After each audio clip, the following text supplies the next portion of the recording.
This is the Nigeria's electricity sector, and we're taking this from what the Consumer Protection Council issues yesterday as a press statement stating that all power distribution companies known by the acronym DISCOs will have to come before a hearing on Monday, the 7th of September, to answer questions relating to alleged exploitative electricity billing. This is a very important a development that we're following very closely here. This is the first time since the Nigerian electricity transition market took off that the CPC will be dragging all the DISCOs before a hearing one by one to explain why this quote-unquote what the agency called crazy billing. That's the common complaint by consumers. Now, engineer Peter Ewezo, who is the CEO at NEMSA, is talking to us about what this agency is doing.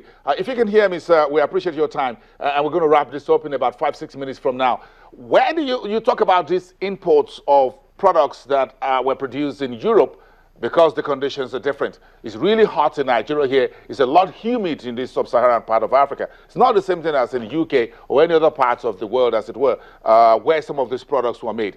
Who do we really blame for this? The importers, the DISCOs, who? Generally, this is as a result of failure of ensuring standard. Because before any meter is actually used in any part of the world, not just in Nigeria, you need to carry out a test on them. You need to actually find out whether they meet those conditions. That's why we have what we call type test. Type test means if you are bringing a new meter, for example, to Nigeria for the first time, we need to first of all check out whether this meter meets all those conditions we have stated, humidity, temperature especially. It is after this has been tested and we find out that this meter meets all the requirements as stated in the Nigerian metering code, then the person is given a certificate for him to actually now import or manufacture those meters to be used. But that's the responsibility of your organization, isn't it? If you now bring them into Nigeria, we still have to carry out. Even after you bring them into Nigeria, we still need, that's after you have been given the approval, the certification. When you bring in large quantity, we still do a due diligence on them, what we call routine tests, to ensure that what we approve is what we actually bring into Nigeria. Otherwise, you find out that people, after bringing the good quality meter for you to test and approve, they can bring substandard ones to the country. But because we know the type of unscrupulous suppliers, we still ensure that these meters, we do a routine test on some of them in batches. At least we test about 40% of them to ensure that what they are bringing meet the required standard, to ensure that Nigerians are not shortchanged. Because if you don't have good meters, there is no proper energy accountability or balance. It's either the meter is over dispensing power or it's under dispensing. And most times that's when you talk about some crazy bill, because it's not only estimated bill. Some meters who can give you wrong billing when you are supplying a quantity of power and what that meter is dispensing is less than what it's dispensing, you can have what we call crazy bill. And it's both ways. Either the utility companies or the consumer will actually not get the value for their money. Who is to be blamed for this? Your agency? No. Actually, you know, we are there to ensure that people are not shortchanged. We are there to ensure that people do not bring meters that will make Nigerian waste its scarce resources. Because if you bring our own is to ensure that these meters are adequately tested.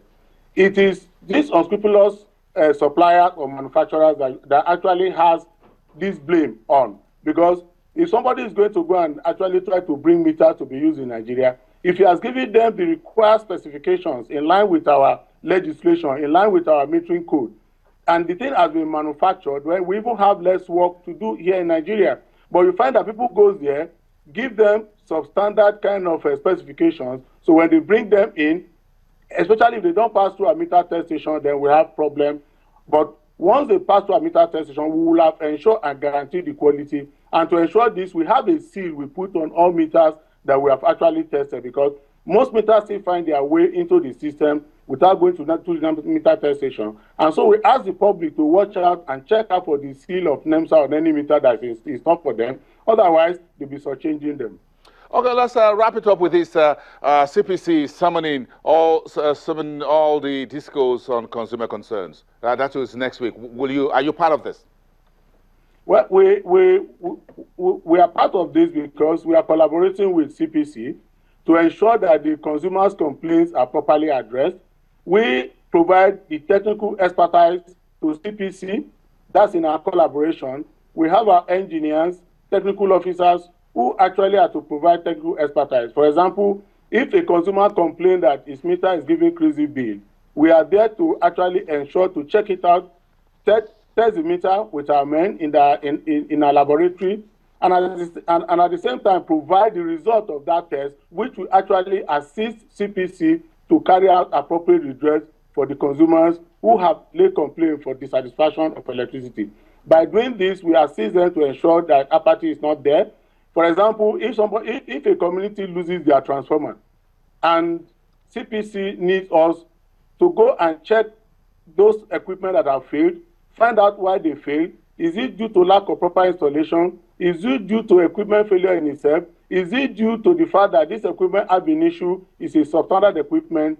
Take, for example, somebody has purchased a 500 kVA transformer, but right inside that transformer, it is a 300 kVA.